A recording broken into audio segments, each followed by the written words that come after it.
Introduction. दोस्तों, आज के दौर में हमारे लिए जो चीज सबसे जरूरी है वो है हमारी हेल्थ और मनी। मॉडर्न साइंस आज इतनी तरक्की कर रही है कि अब लगभग हर बीमारी का इलाज साइंस के पास आ गया है।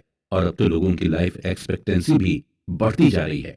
जहां लोगों की एवरेज लाइफ एक्सपेक्टेंसी 60 से 65 साल थी, वही अब बढ़कर 70 से 75 साल हो गई है। वहीं अगर हम पैसे यानी मनी की बात करें, तो आज भी वही इन्वेस्टिंग, पर्सनल फाइनेंस और बिजनेस प्लानिंग की ही बात होती है। और इन चीजों को समझकर शायद ही कोई अच्छा इन्वेस्टर बना हो। ओवर द इयर्स हमने ये सीखा कि डॉक्टर कैसे बनते हैं, इंजीनियर कैसे बनते हैं, लॉयर कैसे बनते हैं। इन सब के बारे में हमने प्रॉपर पढ़ाई की और फिर इन स्किल्स को लर्न किया। लेकिन शायद ही कोई हो जिसने पर्सनल फाइनेंस को पढ़कर डेब्ट मैनेजमेंट की स्किल्स सीखी हो, या जिसने बहुत पैसे सेव कर लिए हों। इसकी मेन वजह यही है कि हमने फाइनेंस को भी बाकी सब्जेक्ट्स की तरह ही समझा है। जैसे फिजिक्स में हम लॉ और रूल्स को समझते थे, ठीक इसी तरह हमने फाइनेंस को भी समझा। हमने फाइनेंस के फॉर्मूलाज और रूल्स सब याद कर लिए। और यहीं पर हम गलती कर जाते हैं, क्योंकि फाइनेंस को फिजिक्स की तरह नहीं समझा जाता है, बल्कि फाइनेंस, या यूं कहें, हमें मनी की साइकोलॉजी को समझना होता है। सेल दोस्तों, पैसा आपको हर जगह दिखेगा और पैसा ही हमारी लाइफ को अफेक्ट करता है और हमें कंफ्यूज भी करता है। हर इंसान का पैसे को लेकर अलग अलग परसेप्शन है और हर इंसान अपने अपने परसेप्शन के अकॉर्डिंग ही बिहेव करता है। फाइनेंस को लेकर अक्सर हम यही सोचते हैं कि इसे भी बाकी सब्जेक्ट्स की तरह ही फॉर्मूलाज और रूल्स के हिसाब से समझा जा सकता है। और अक्सर हम फाइनेंस को समझने के लिए कई सारे फार्मूलाज और रूल्स का यूज भी करते हैं।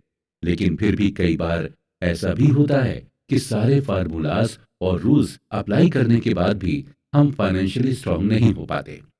इसकी वजह सिर्फ यही है कि हम फाइनेंशियली स्ट्रांग इसलिए नहीं हो पाते क्योंकि हम फार्मूले तो सारे याद कर लेते हैं, लेकिन हम अपने अंदर वो एटीट्यूड और बिहेवियर डेवलप नहीं कर पाते हैं जो पैसे सेव करने के लिए हमारे काम आए। यानी आप पैसे को तभी सेव कर पाएंगे जब आप अपने अंदर के बिहेवियर को बदलेंगे।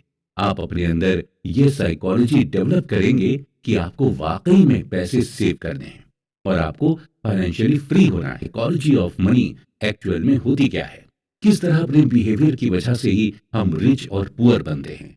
अक्सर हमारे मन में ये सवाल चलता है कि बिल गेट्स इतने अमीर कैसे हो गए। क्या बिल गेट्स अपने लक की वजह से अमीर हुए थे, या फिर उन्होंने अमीर होने के लिए मेहनत की थी। आखिर कैसे दुनिया के सबसे बड़े इन्वेस्टर्स वॉरेन बफेट ने अपनी सारी वेल्थ 50 से 60 साल की एज के बाद बनाई। क्या पैसे को अट्रैक्ट करने के लिए हमें पैसे की तरफ भागने की जरूरत है? क्या पैसे को हम्बल बनकर अट्रैक्ट किया जा सकता है? इन सब सवालों का जवाब आज आपको मिल जाएगा।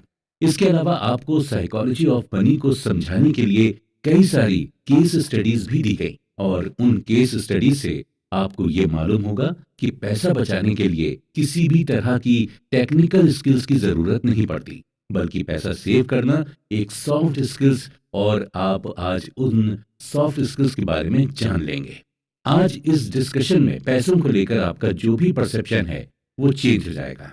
अगर आप अमीर दिखना नहीं बल्कि बनना चाहते हैं, तो चलिए इस इंटरेस्टिंग डिस्कशन को आगे के एपिसोड्स में कंटिन्यू करते हैं।